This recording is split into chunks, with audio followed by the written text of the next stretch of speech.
Fala, tchutchucos, tudo bom? Professor Augusto falando e estou trazendo para vocês nessa aula a continuação dos nossos estudos sobre as rebeliões coloniais, tá?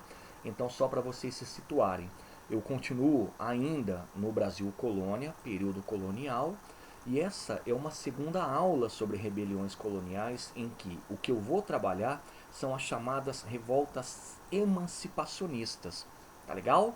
Então, vem comigo. Tchutchucos, para começarmos os estudos sobre as rebeliões emancipacionistas, primeiro eu vou falar sobre esse período aqui, ó, o período do século XVIII até o século XIX, que é chamado de crise do sistema colonial. Então, primeiro ponto. Tchutchucos, crise do sistema colonial, a gente tem que associar, quando se fala de Europa, a três pontos. O primeiro ponto é uma época em que nós temos a difusão do movimento iluminista, era um movimento de crítica ao antigo regime. E quando se criticava o antigo regime, criticava-se também, é lógico, a colonização e o modelo econômico que era adotado na Europa, o mercantilismo. Joia? Tchutchucos, o interessante é que esse iluminismo ele começou a ser utilizado pelas rebeliões, aqui no caso do Brasil, as emancipacionistas, como o ideário. Segundo ponto, ainda na Europa, a gente tem que identificar que nesse contexto da crise do sistema colonial, nós temos a Revolução Industrial. E Revolução Industrial essa, tchutchucos, que foi liderada pela Inglaterra até o começo do século XIX, e ao mesmo tempo produzia algumas necessidades. Era a necessidade de mercado consumidor, a necessidade de matéria-prima. Então a Inglaterra ela olha para o cenário colonial aqui nas Américas e identifica aqui os potenciais fornecedores de matéria-prima e ao mesmo tempo mercados consumidores. Terceiro ponto, quando se fala da Europa, pessoal, temos que ir para Portugal. Portugal, que todo mundo sabe, eu expliquei inclusive lá no começo da aula sobre ciclo minerador, estava em crise econômica, tá certo? Então esses são os três elementos que a gente usa lá na Europa para explicar o que foi a crise do sistema colonial. Agora vem para o Brasil, que é o que nos interessa. O Brasil nessa época, todo mundo sabe, século XVIII, que estava vivendo o ciclo minerador. Só que atenção, o ciclo minerador a partir da segunda metade do século XVIII e já advento do século XIX estava em crise também. Não pelo esgotamento natural só, né? Mas também pela quantidade de impostos que Portugal implementou aqui e tinham que ser pagos.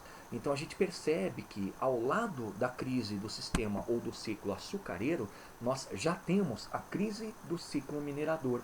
Isso era super negativo, porque da mesma forma que nós temos regiões em crise, destaca-se, lógico, muito Minas Gerais, nós temos também uma coroa portuguesa intolerante na continuidade da sua prática do arroxo colonial. E o legal também, segundo ponto, quando se fala de Brasil nessa crise do sistema colonial, é que as ideias iluministas estavam começando a penetrar aqui em terras tupiniquins, trazidos pelos filhos da elite que iam estudar na Europa. Então eles trazem aquilo que era coqueluche, era febre na Europa, para o espaço colonial, e é esse modelo iluminista, são essas ideias iluministas que vão começar a ser utilizadas como base para o questionamento do colonialismo. Entenderam? Então, somando tudo, pessoal, o que eu expliquei de Europa e Brasil é o contexto da crise do sistema colonial. Então, olha aí o que nós vamos ter de consideração. Essas rebeliões chamadas emancipacionistas aqui no Brasil, elas foram rebeliões que procuraram lutar pela independência regional. Não só regional no sentido de local, muito propriamente dito, mas em alguns casos de uma região inteira. Vamos colocar aí, por exemplo, a conjuração baiana, que falava de todo o Nordeste, assim como a Revolução Pernambucana, tá?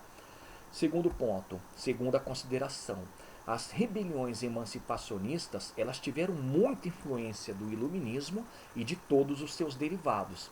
Quem são os derivados? São revoltas ou revoluções que vieram do iluminismo, como a independência das 13 colônias, a Revolução Francesa, logicamente as independências da América Espanhola, joia? Então a gente pode colocar no resumão que as rebeliões emancipacionistas elas eram rebeliões que procuravam a separação por isso o nome emancipacionistas, emancipação, e ao mesmo tempo eram movimentos de caráter liberal. Beleza? Quais são os três clássicos que a gente estuda? A primeira rebelião, que é um clássico, é a Inconfidência Mineira, tá? Já pode anotar que a Inconfidência Mineira é também chamada de Conjuração Mineira, não está errada. Segundo clássico, segunda rebelião, é a querida Conjuração Baiana. Conjuração Baiana, já anotem que teve o apelido de Revolta dos Alfaiates. Boa! E a última, que acontece no século XIX, o outro grande clássico, é a Revolução Pernambucana. Revolução Pernambucana que também pode ser chamada, anotem, de Revolta dos Padres. Beleza? Então eu vou trabalhar com vocês essas três grandes revoluções ou rebeliões, ou o que a gente gosta sempre de mencionar, os três grandes clássicos. Vamos olhar a primeira? Então vem comigo. A primeira grande rebelião dessa época, tchutchucos, é a Inconfidência Mineira, ok? E a Inconfidência Mineira aconteceu aonde? Já vai lá. Aconteceu em Vila Rica, uma das principais cidades de Minas Gerais, e a data é 1789.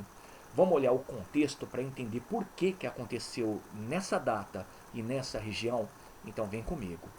Tchutchucas, o grande contexto em que se insere a Inconfidência Mineira é a decadência da mineração, como eu citei agora há pouco na introdução.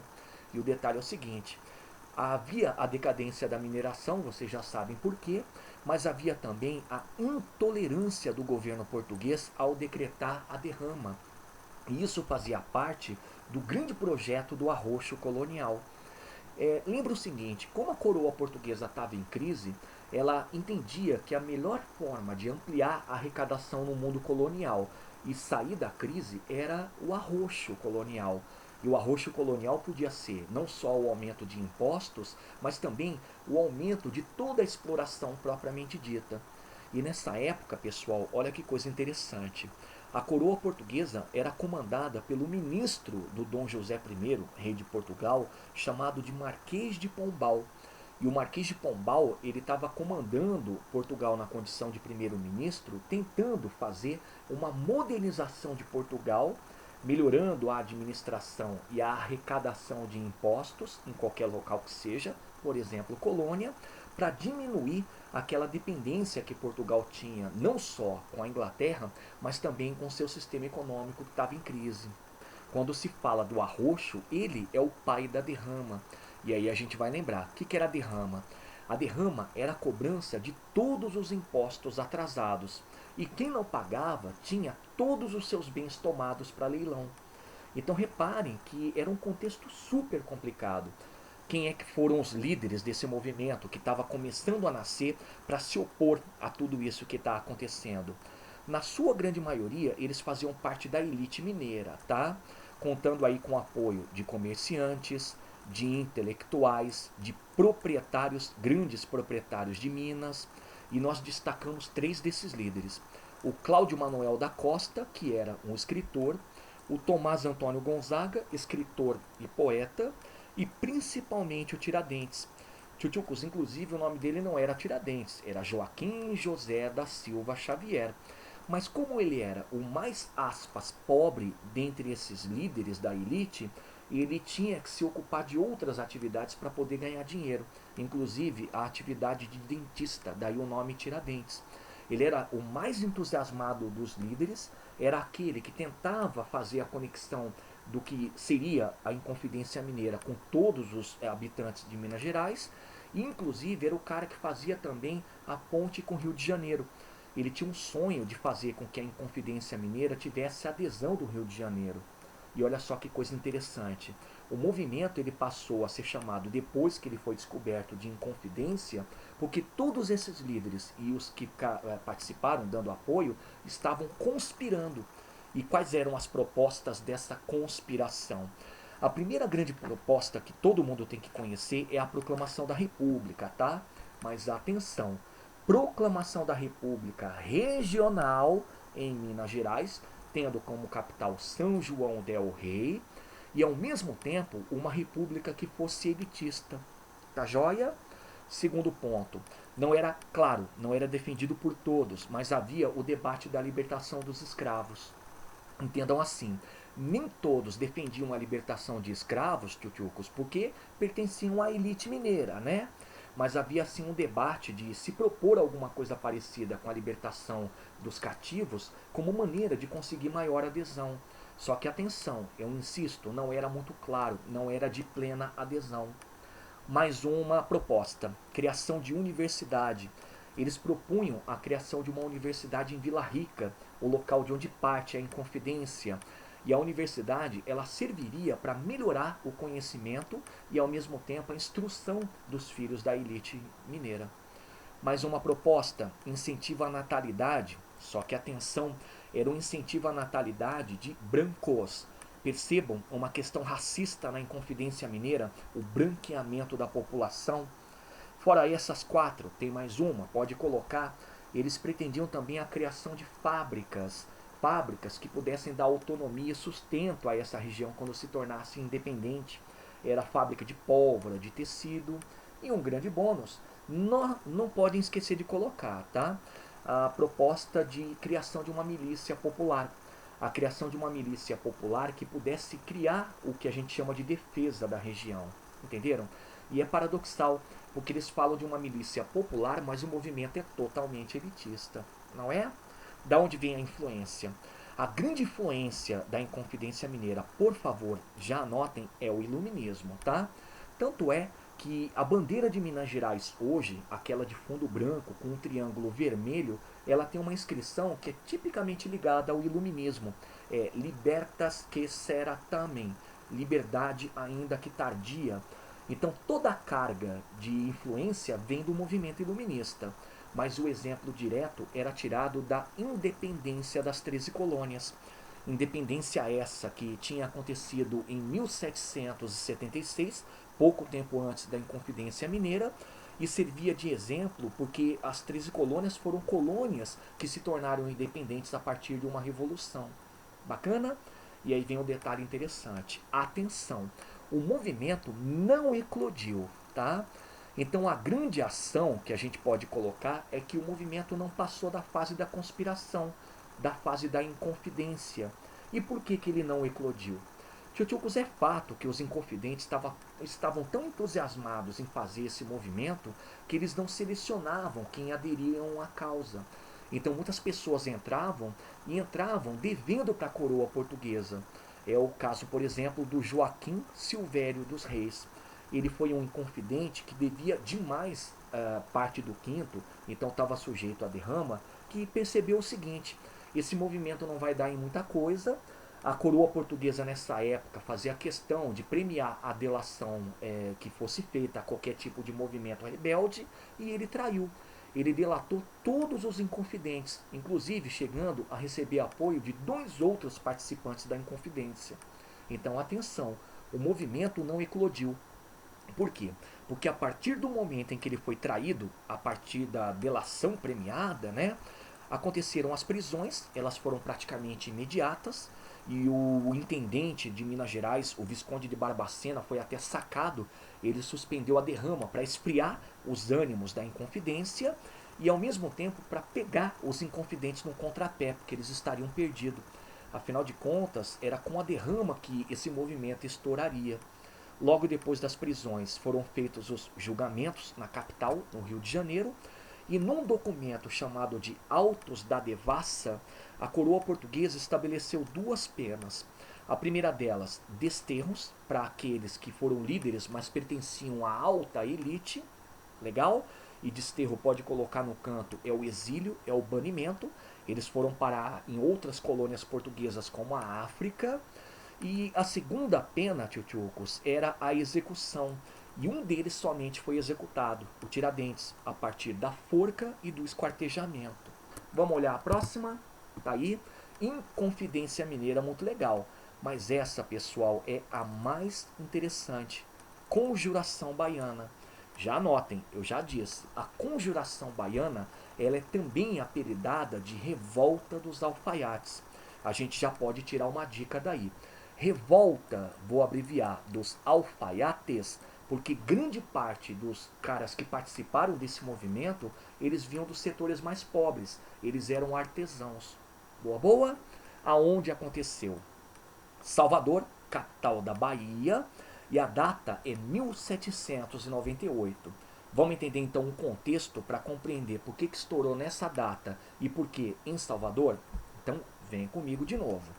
Tchutchucos, o contexto dessa região da Bahia era um contexto de crise econômica, tá? E nessa crise econômica você vai ter tudo isso gerado pela queda do valor do açúcar. Primeiro ponto, o aumento do custo de vida. Tchutchucos, imagina o seguinte, como vocês já sabem, Salvador, assim como regiões adjacentes, tinham na economia açucareira o grande suporte da economia deles, né?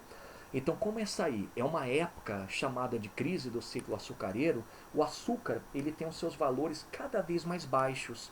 Então, você vai ter um efeito cascata. Queda do valor do açúcar, crise na economia, aumento do custo de vida. Só que não bastasse isso, olha só que coisa interessante. Aconteceu um pouco antes de 1798 uma coisa chamada de revigoramento agrícola. Esse revigoramento agrícola foi o seguinte: alguns proprietários de engenho, percebendo que o açúcar não dava muito dinheiro, começaram a plantar outras atividades para exportação. Só que o detalhe é que eles plantavam, insisto, para exportação. E quanto mais eles plantavam para exportação, maior a dificuldade de alimento para a região. Havia um desabastecimento. Tá?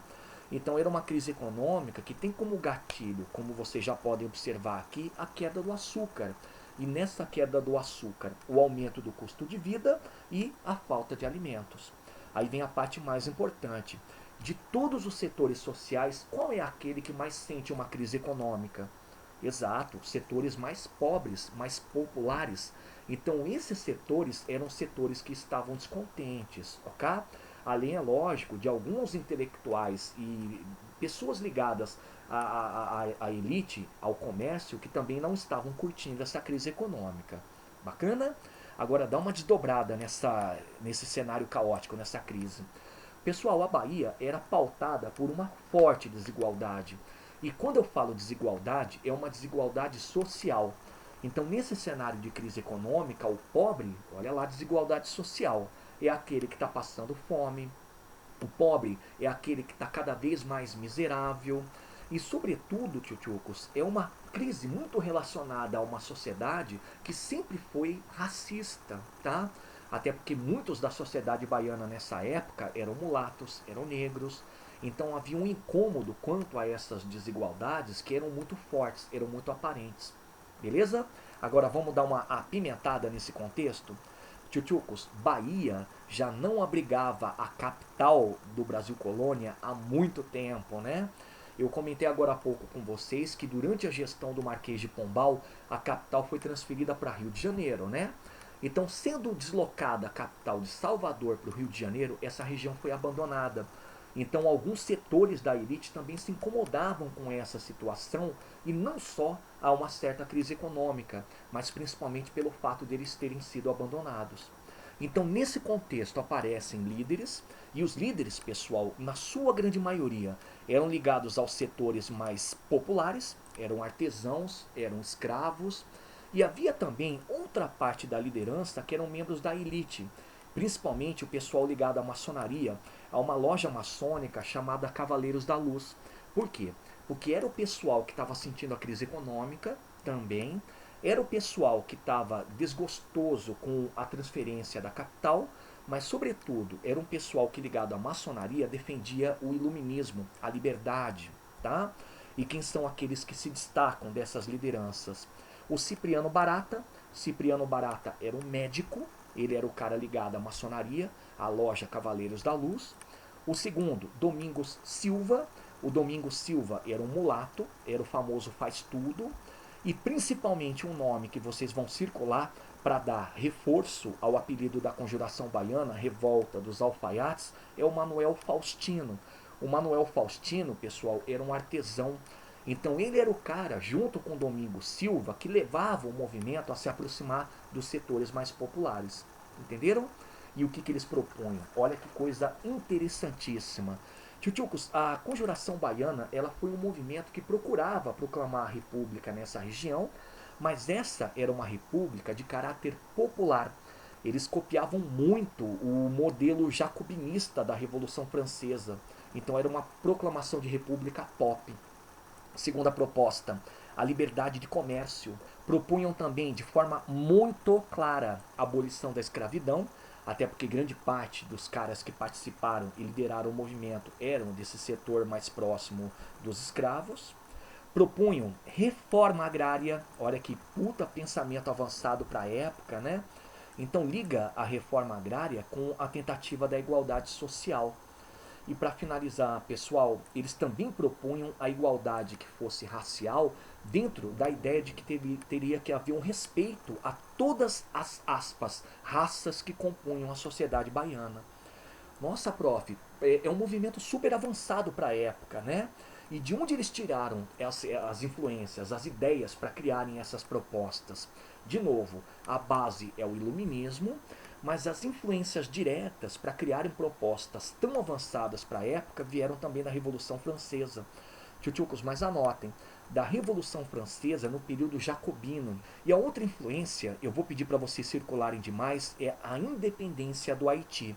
Já anotem, independência essa feita por escravos e, sobretudo, um movimento que se aproximava demais com grande parte dos membros que lideraram a Conjuração Baiana, quando eu falo de populares, porque ligava-se ao princípio da liberdade. Beleza? E olha só a ação. Tchutchucos, o movimento ele não chegou a acontecer plenamente, tá? O que foi feito foi o seguinte: numa certa feita, num certo mês de 1798, a cidade de Salvador amanheceu com vários cartazes espalhados por paredes, postes, e nesses cartazes haviam a conclamação da população para aderir a esse movimento. Não explicavam como seria feito, explicava somente a conclamação e as ideias, as propostas, tá? Então as autoridades já estavam se preparando para o que poderia acontecer. E para piorar, o movimento foi denunciado. Algumas pessoas que começaram a desconfiar de certas aglomerações ou até estiveram em contato com conjurados denunciaram. Então os conjurados perceberam que estavam sendo denunciados, já tinham feito essa conclamação e resolveram estourar. Só que eles estouraram, pessoal, e não tiveram tempo de fazer nada, porque as tropas portuguesas, as tropas do governo da Bahia, já estavam lá para prender, e é o que foi feito. Desfecho, portanto, todos os líderes foram presos, e como padrão, tchutchucos, 2 penas, depois de todo um julgamento, foram colocadas em prática. A primeira pena, o desterro, desterro esse para membros da elite em locais como África, e execução. E, para não variar, a execução sempre feita em cima dos mais pobres.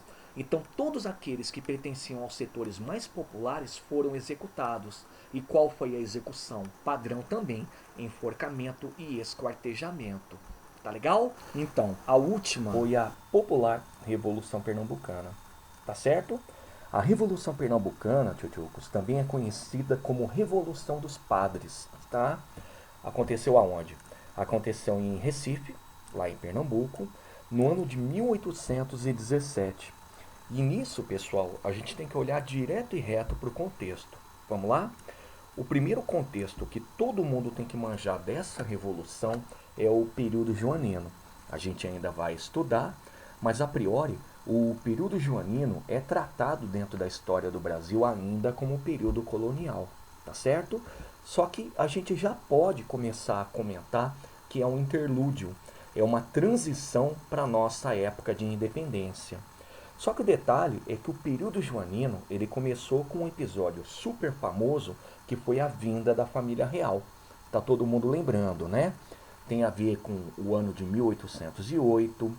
A família real veio para cá para fugir às invasões francesas, recebeu apoio da Inglaterra. O Dom João, aqui estando, ele inaugura o período joanino e com isso, pessoal, começa uma série de transformações aqui no Brasil.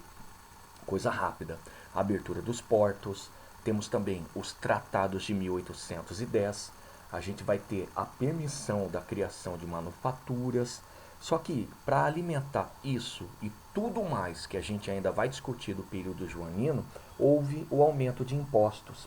E o detalhe, tchutchucos, é que quando a gente fala do aumento de impostos, a gente fala também do aumento do custo de vida. Então era um aumento do custo de vida sentido pela população pobre, a grande maioria, e também pela elite. Só que o agravante, pessoal, é que nesse mesmo momento do período joanino, além do aumento de impostos, a gente tem também o controle do que nós chamamos de liberdade de expressão. Haja vista, por exemplo, que havia sim a liberdade de imprensa no Brasil, só que a imprensa era controlada. A imprensa era chamada régia, tá? Então, dois elementos desse período joanino. Primeiro elemento, aumento de impostos. Segundo elemento, a falta da liberdade de expressão. Tá legal? Só que, tchutchucos, aí a gente faz um desdobramento, né? O que tá pior, lembre-se, fica muito pior. Nesse exato momento, a região nordestina passava por uma certa crise econômica. E a gente já discutiu que essa crise econômica, ela tem a ver sim já com a falência do ciclo açucareiro, não é? Só que Pernambuco sentia muito mais. Além, lógico, de ter uma crise relacionada a essa questão açucareira, ela também tinha um problema muito sério, que ao pagar impostos, isso de certa maneira diminuiu o lucro daquilo que ainda era produzido em termos açucareiros. Então era uma crise complicada, porque ela impactava de novo a elite que ainda vivia da produção açucareira, e por outro lado, pessoal, também impactava, lógico, a população pobre. Legal?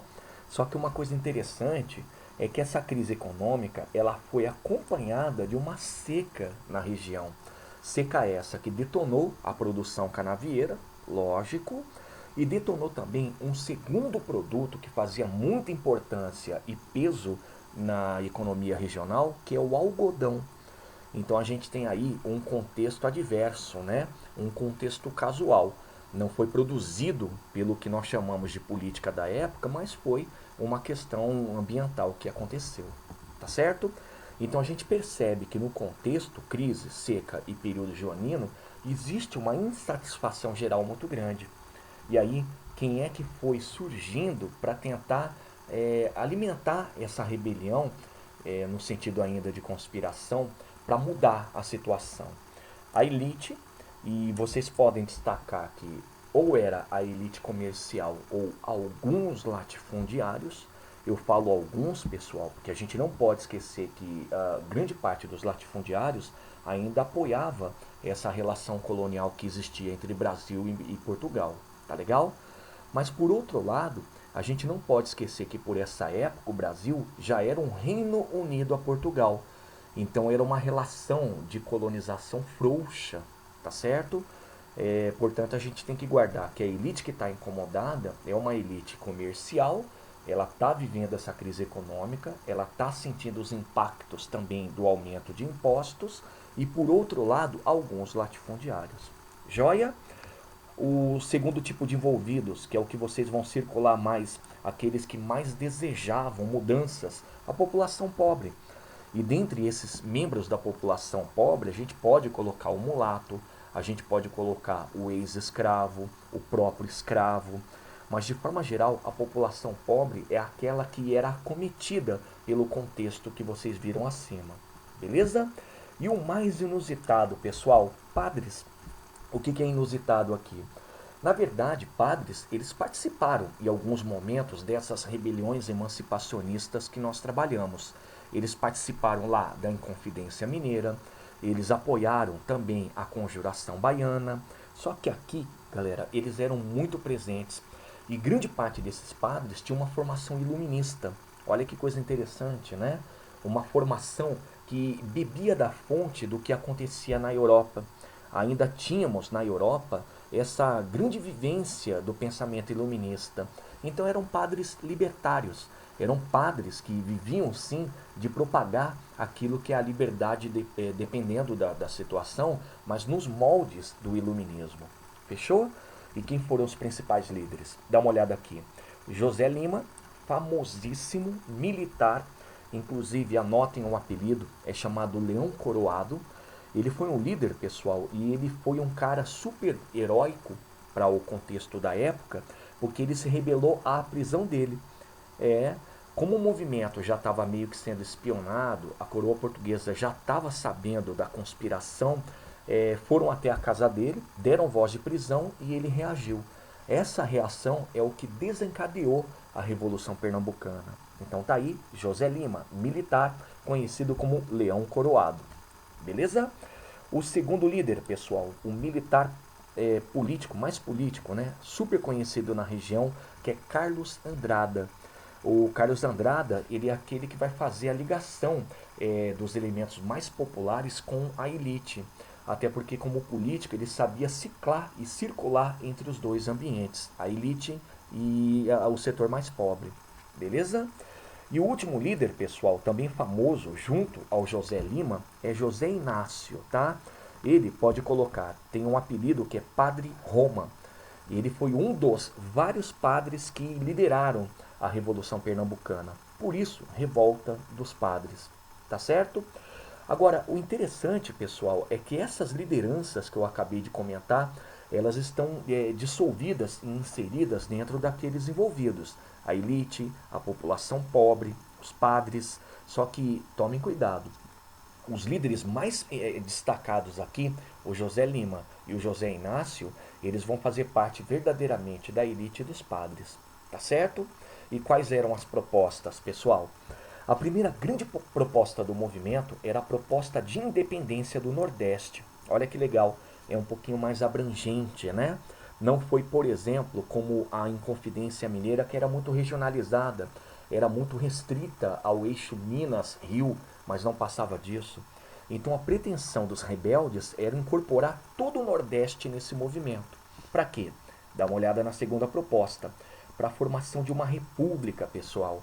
E é interessante porque essa república que eles estavam querendo montar ou formar, ela seguiria os moldes do diretório da Revolução Francesa. O que é o diretório? Ele é um modelo republicano que existiu na última fase da Revolução Francesa e basicamente era composto por um presidente e pela Câmara de Deputados. Tá certo? Só que tem um porém. Esse diretório, pessoal, sim, liberal, até daqui a pouco eu vou discutir as influências, ele era mais elitista, tá certo?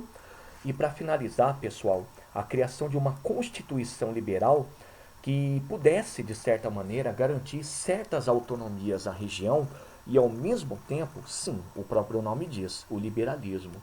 Só que o mais bacana disso tudo é o seguinte, tanto a Constituição Liberal como a República, elas eram extremamente nacionalistas. Então havia também não só essa pretensão deles fazerem a independência, formar a república, criar uma constituição liberal, mas ao mesmo tempo rechaçar os portugueses. Então quando eu falo nacionalista, eu já estou advogando a ideia de que eles queriam sim fazer valer os interesses brasileiros. Beleza? Então por essas propostas a gente já pode tirar as influências, né? A primeira grande influência da rebelião que está sendo proposta é a independência dos Estados Unidos. Detalhe, independência essa que também foi influência da Inconfidência Mineira. Segunda influência, grande influência, a Revolução Francesa. Vocês perceberam muito quando eu falei da questão da República nos moldes do diretório, não é? Só que existe uma terceira. Galera, a terceira, que nessa época estava começando, é a independência da América Espanhola. Então é bacana porque enquanto está acontecendo a Revolução Pernambucana dentro do período joanino aqui no Brasil, na América Espanhola já está rolando a independência da América Espanhola. Assunto que a gente ainda vai estudar e serviu de influência porque havia a pretensão de você colocar o povo para participar dessa revolução. Tá certo? Então como é que foi a ação? A ação, pessoal, ela foi desencadeada, como eu disse aqui em cima, a partir da prisão do José Lima. E na verdade também a partir do momento em que os conspiradores perceberam que estavam começando a ser presos, né? Eles estavam sendo reprimidos porque já havia denúncias, espionagens. Então o que eles fizeram? Eles invadiram e ocuparam os principais prédios públicos em Recife, ocuparam então a política da região, prenderam o governador E nesse momento, tchutchucos, os conspiradores, agora revoltosos, montam um governo provisório. O que eles conseguem fazer? Eles conseguem autorizar a liberdade tanto de culto como imprensa, eles colocam em prática a redução dos impostos, o aumento do salário dos militares, tendo em vista que os militares eram peça-chave nessa rebelião. E o mais legal, pessoal, já pode colocar um coração, eles conseguiram com a adesão Rio Grande do Norte, Alagoas e Paraíba. E qual foi o desfecho? Resultado? Galera, primeiro desfecho, primeiro resultado, lógico, a violência da repressão. A gente vai ter a violência na repressão porque tropas coloniais ou joaninas são mandadas para lá.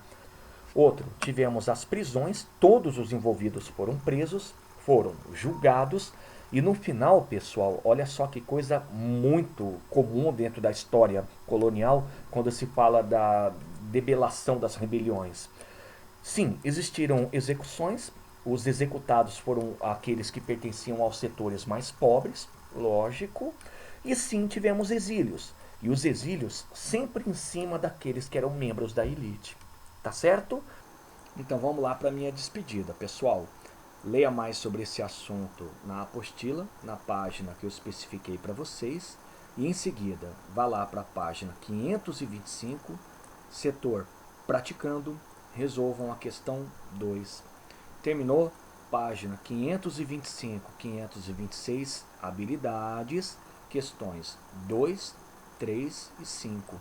E para fechar, página 526, complementares, exercício 2. Bacana?